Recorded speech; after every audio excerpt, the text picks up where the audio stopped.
Welcome back to Stooge Stream for another episode of Is It Worth Playing? I'm your host, the Stooge, and today we're looking at a license game. That's right, we're going to see if a license game is any good, and it's McDonald's Treasure Land Adventure for the Sega Genesis or Mega Drive, depending on what region you are in. There is something special about this game, and there's a reason that I'm actually talking about it, because it was developed by Treasure. Treasure, the company you may know for some other titles like Gunstar Heroes, Dynamite Headdy, Light Crusaders, Radiant Silvergun, Bang-I-O, which I really like on the Dreamcast, great fun game, Dragon Drive, Gradius 5, Guardian Heroes, from Nintendo, Sin and Punishment, and the sequel, Sin and Punishment Star Successor.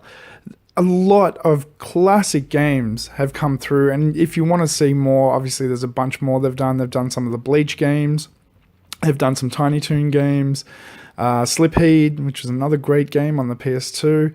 Like, lots of fantastic games that, for a company that really doesn't do licensed stuff and really wasn't known at this point, as this was their only their second title, their first title being Gunstar Heroes in 1993. So following that up with a licensed title, you automatically think, well, this is a cash-in so they can develop something else.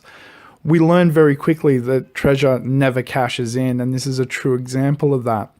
If you like platforming games a la Super Mario World, Donkey Kong Country, you will actually really enjoy this because it feels much more like a game in that vein than a Sonic or a Ristar or a very Mega Drive Genesis platformer. It's not. It's very much just a good platformer. And it feels almost as if this was a totally separate game that just had the McDonald's license sprayed all over it, because the mechanics, the gameplay, and all the rest of it really doesn't lend itself to McDonald's all that much. But we'll get to that momentarily. So let's do what we always do on this show. We're going to pull it apart and put it back together and see, is it worth playing? We'll start with the graphics. Visually, this is a really nice game. The sprites are all very well animated with some great movement in the animation. The enemy sprites all work very well. Ronald himself looks really nice. The only complaint that I could pull visually from this title, if anything at all, would be, one, it tries too much to be like a Mode 7 Super Nintendo game, and in that regards feels like that and doesn't have a unique look. But in saying that, it still does look fantastic. The only other thing that I could point out is in some levels the backgrounds don't scroll at all, and it can be a little bit distracting, especially on the space level. You've got a blue planet and a red planet in the background that don't move, they're fixed. So when you're jumping up and down around this level, it almost looks like it points at their platforms that you can jump on, and they're not. You've got to learn that, and it can be a little bit distracting, but other than that, the visual style of the game is quite nice, quite pleasant, and for the period it came out in, 1993, extremely impressive. Let's talk about the controls before we get to sound. The controls are really fluid for a Mega Drive game. The only letdown as far as the control system is the grappling hook. It can be a little bit slow to react at times. Sometimes it doesn't lock on. So there's a little fiddly, really tight, tiny little sweet spot that you've got to learn to make sure that it hits every time. And as far as the timing, you've really got to learn again. There's this really tiny little window that you need to press that button in or you're going to miss the grapple. Past that, which is just a little niggling complaint because you do learn it very quickly. Obviously, it is an essential mechanic throughout the game, so you will pick it up really, really fast, but it is one thing that I wanted to point out. You will struggle with that a little bit at first until you learn that really precise timing, that really precise spot that you need to throw the grapple to. And you can only grapple directly up. So you can't swing, you can't move around, you can't grapple sideways or directionals, just directly up. The other things in Ronald's arsenal is some magic powder, I think it is, that he can throw at enemies and kill them. Or I wouldn't say kill them because it's a McDonald's game, they just pleasantly disappear. and you can jump. That's it. The jump actually feels quite nice. It's not stiff, it's not stunted. It works very well. You just need to, as all games like Mario, learn his jumping arc, like Donkey Kong, learn the jumping arc, like McDonald's Treasure Land Adventure. You got to learn Ronald's jumping arc, and as soon as you've learnt that, which you will in 2-3 jumps, you're good to go. The game itself does try to change things up from time to time as well mechanically. So you've got levels in space where gravity's lighter and your jump is now, 3 times bigger. And you've got to work within that mechanic. You have levels where there's rising water, and Ronald can't jump in rising water, so you've got to jump from boat platform to platform, or you're stuck in the water for a moment. There's all sorts of little different things that they put in the game just to freshen it up every couple of levels, so there's something new for you to quickly learn and grasp to keep you interested in what's happening in the action. Again, mechanically, everything is quite pleasant, and once you learn the intricacies of the control system and the little tiny things, like I said, you won't have any trouble getting through the title. There's also multiple levels of difficulty. You'll find on beginner, if you're an experienced platform gamer, you will run through it very quickly. It will take you maybe just over an hour to beat. On the higher levels of difficulty, the enemies take more shots.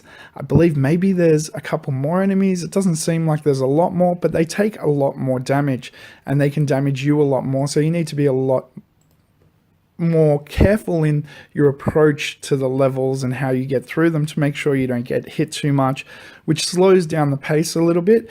But that doesn't matter because it's a great game, and definitely the having more difficulty there actually improves the quality of the game, because you've got to think about it a little bit more rather than being able to just run through it. All the characters make an appearance in this, so you have Birdie, Grimace, Hamburglar, the Fry Kids. So all sorts of different McDonald's references are in the game, but they don't affect the game too much. It's not like they've tried to wrap the gameplay mechanics around a McDonald's property. It's a McDonald's property just being sprayed over these gameplay mechanics, and it works really well. Overall, the control system, I think, is one of the better ones for a Mega Drive and Genesis game, and one of the tighter control systems. I find with a lot of Mega Drive / Genesis games, the controls seem a little bit loose or a little bit too stiff. It's not a bad thing, it's just something you need to adjust to from game to game, whereas this kind of hits the sweet spot nicely. So that's a definite thumbs up. As far as music and sound design, the music and sound design in the game, especially for a title from 1993, is really well done. I was really impressed with some of the actual sound samples that they used. The Throwing the Magic sounds quite sweet. It almost sounds like the same, or a remix of Michael Jackson's Moonwalker when he throws his magic dust. The jumping sound is great. The enemies, like everything just works.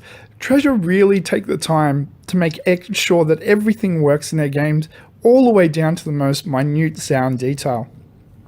Every now and then, there is a 1 or 2 second voice sample of an enemy going, ah, oh, and it works quite well as well. It doesn't sound too tinny through the Mega Drive sound chip. They've taken the time to make sure that the sounds that they've chosen, the sound effects that they've chosen, the music they've chosen, actually really works with the sound chip. Now, you will find with some Mega Drive and Genesis games, they just create the sound separately, then run it through the sound chip, and it sounds clingy and tangy, and it just doesn't work. This works really well. I was very impressed with the quality of the sound that came through the system and the game itself. This was definitely a big tick for me as well. So overall, if you are a fan of platform games, there's a lot here for you to do. As far as the main game goes, you can run through it if you want to be a speedrunner and try and get through it as quickly as possible, or take your time to discover all the little secrets and hidden things that they've popped around the map, little bits that you can grapple to, and platforms where you find free lives and shops that you can go buy items from and so forth. There's items that you can use, and yeah, it's just a really well-designed game. I really enjoyed my time with the game. Admittedly, I did speedrun it for the fact that I was just trying to get through the title to do a review on it, but found myself slowing down by about the second and third level and really wanting to explore and discover more of what was happening. It's a game that I'll definitely be coming back to more than once. I think I'm going to try this on hard eventually if I can muster up the courage to attempt it. But like all games developed and made by Treasure, this is definitely one you should get for your collection. If you're a Mega Drive or Genesis collector, you really need to try and get your hands on this game. Even if it is a licensed property, it's probably one of the best licensed properties ever made. McDonald's Treasure Land Adventure from 1993, definitely worth getting your hands on. Thanks again for listening. I hope you enjoyed this. If you did, if you learned something new and you want to learn more in future, hit the subscribe button. I'm going to be putting out a lot more videos. We do video game content here on Stooge Stream. We do wrestling content. We do all sorts of cool stuff. Lots of live streams and plays, and we want to get the community involved. So drop some comments below as well. Say hello. Get involved in Stooge Stream, and thank you again for watching.